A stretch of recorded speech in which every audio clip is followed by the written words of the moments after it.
وحده لا شريك له ونشهد أن محمدا عبده ورسوله لا نبي بعد أما بعد رب اشرح لي صدري ويسر لي أمري واحلل عقدة من لساني يفقهوا قولي رب أوزعني أن أشكر نعمتك التي أنعمت علي وعلى والدي وأن أعمل صالحا ترضاه وأصلح لي في ذريتي إني تبت إليك وإني من المسلمين ربنا تقبل منا إنك أنت السميع العليم ربنا واجعلنا مسلما لك ومن ذريتنا أمة مسلمة لك وأرنا مناسكنا وتب علينا إنك أنت التواب الرحيم صدق الله العظيم.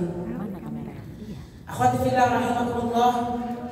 Untuk pertama dan utama sekali, marilah sama-sama kita senantiasa bersyukur kepada Allah Subhanahu wa taala atas begitu banyak limpahan rahmat, kasih sayang, hidayah yang Allah berikan kepada kita yang tak bisa kita hitung dengan jari-jari kita ini. Terutama nikmat yang masih terus diberi istiqomahan oleh Allah Subhanahu wa taala untuk mempersiapkan diri kita menuju istidad fi yaumir rahim. Apa maksud dari istidad fi yaumir rahim? Mempersiapkan diri kita untuk menuju kematian. Kemudian mari sama-sama kita berselawat kepada Nabi Muhammad SAW. Allahumma shalli ala sayyidina Muhammad wa ala ali sayyidina Muhammad allazi yukhrijun nas minadh dhulumati ilan nur wa ila siratil mustaqim. Assalamu alayka ya Rasulullah, assalamu alayka ya Habiballah. Baik umat, supaya tidak memperpanjang mukadimah, mari sama-sama kita ikhlaskan niat kita untuk berada di majelis ini.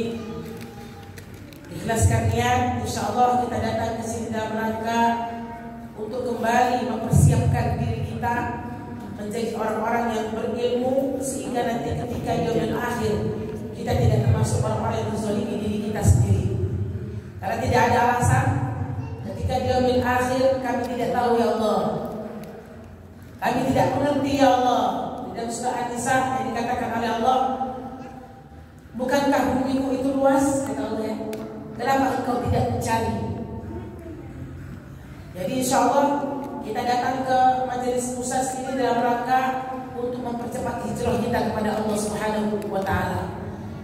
Cepat sekali waktu ini berlalu, mahal, tidak terasa sebentar lagi kita akan masuk kepada bulan Muharram.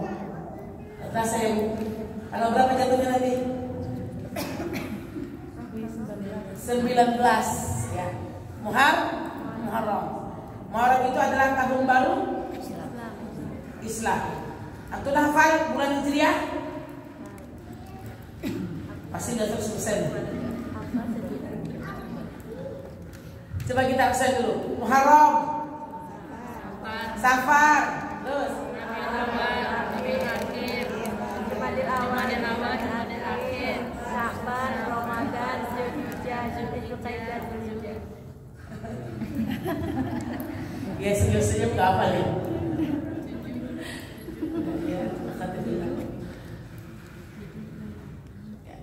Baik, sesuai dengan flyer yang sudah kita sebarkan, insya Allah pada hari ini kita akan membahas ada 7 perumpamaan orang-orang mukmin di dalam hadis.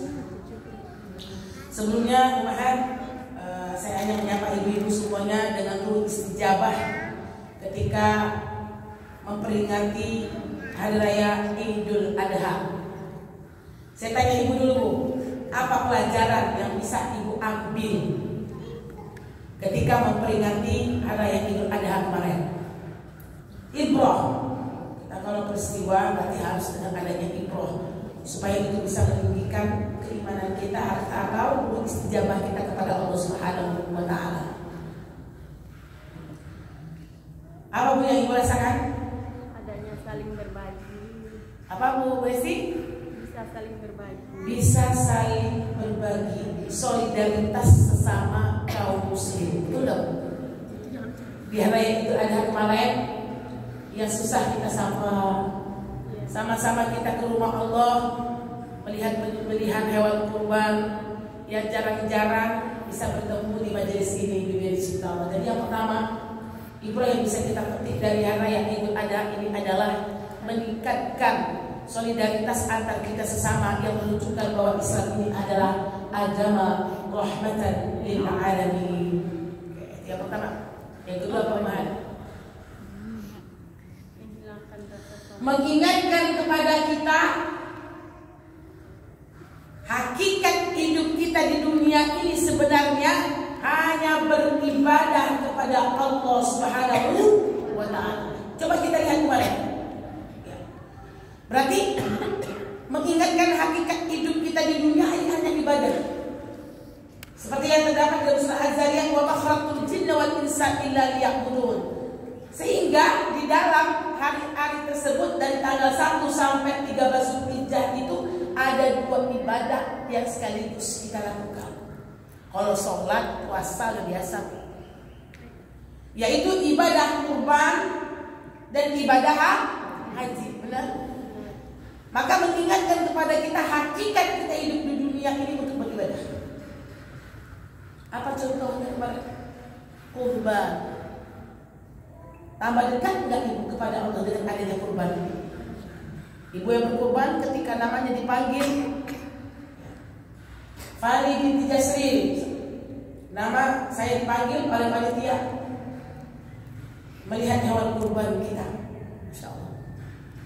Ada ruh, naik enggak keimanan? In wajjahtu wajhiya lillazi fatara samawati wal ardi. Ya Allah, aku berikan kurban ini ya Allah dalam rangka wujud syukurku kepada Engkau ya Allah atas begitu banyak nikmat yang Kau berikan kepada aku. Rabbana taqabbal minna. Bagi kita yang tidak kurban tahun ini karena keterbatasan ekonomi kita, pasti punya cita-cita, ya Allah kapan aku bisa kurban ya? Insya Allah tahun besok ya Allah, mudahkan aku ya Allah. Maka ini adalah umat yang hanya sekali setahun mendekatkan diri kepada Allah Subhanahu wa ta'ala. Haji kalau kita lihat apa? Al-Hajju Arafah. Inti dari haji itu adalah Arafah, benar? Apa perbedaan orang umroh sama haji? Kalau haji dia ada wukuf. Kalau umroh nggak ada. Maka itu yang dikatakan ruh istijabah di situ, Bu. Siapapun dia, presiden, menteri, apalagi Bu, para pejabat yang ada di seluruh negeri ini, di seluruh dunia, wajib duduk menghinakan diri kepada Allah dengan berpakaian putih. Untuk apa?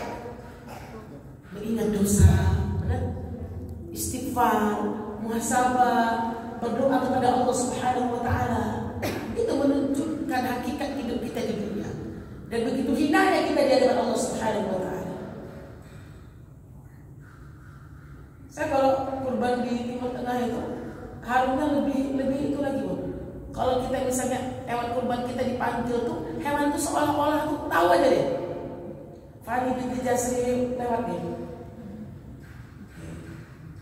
Dia punya Fani, Daimah binti Fulan lewat. Hewan yang mau dikurbankan ini, dia udah tahu dia mau dikurbankan. Beda dengan hewan Indonesia. Indonesia gimana?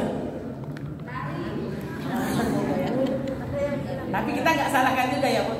Kenapa bisa kayak gitu, saudara? Kalau di sana kan banyaknya domba ya, domba satu-satu lewatnya. Dia punya ini, dia punya ini.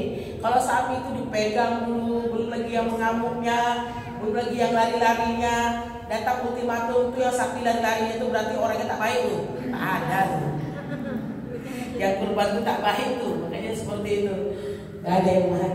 Jadi alhamdulillah subhanallah. Ini kalau orang-orang yang punya istijabah saja, dia bisa merasakan hal-hal ini, mengingatkan kepada kita hakikat hidup kita di dunia ini hanya kepada Allah Subhanahu wa ta'ala. Apalagi yang ketiga, mengingatkan kepada kita untuk masuk ke dalam syariat Allah ini secara totalitas. Apa yang diperintahkan oleh Allah, lakukan dengan yang kenapa? Pelajaran lihat Nabi Ibrahim Muhammad. Apa saja yang diperintahkan oleh Allah beratnya luar biasa. dan karena ketakwaannya kepada Allah Subhanahu wa taala, beliau bisa menuruti semua yang diperintahkan oleh Allah meskipun beratnya luar biasa. Kalau kita kembalikan ke dalam diri kita, berapalah berat syariat yang Allah berikan kepada kita hari ini? Tidak ada syariat baru. Kan tidak ada Allah mengatakan kepada kita, Lydia, mau sembelih anakmu. Ada tak? Lydia, tinggalkan anakmu di lembah. Tidak ada. Ini syariat yang Allah berikan kepada kita ini sekarang. Syariatnya ringan-ringan. Udkhul fis-silmi kafah. Dengan adanya Idul Adha ini, masuklah ke dalam syariat Allah itu tanpa pilah-pilih. Paham bahasa saya, Pak? Pilah-pilah ngerti? Kadang-kadang manusia ini mana yang enak sama dia syariat Allah, oke. Yang gak enak? Aku ini aja lah yang enggak. Nauzubillah.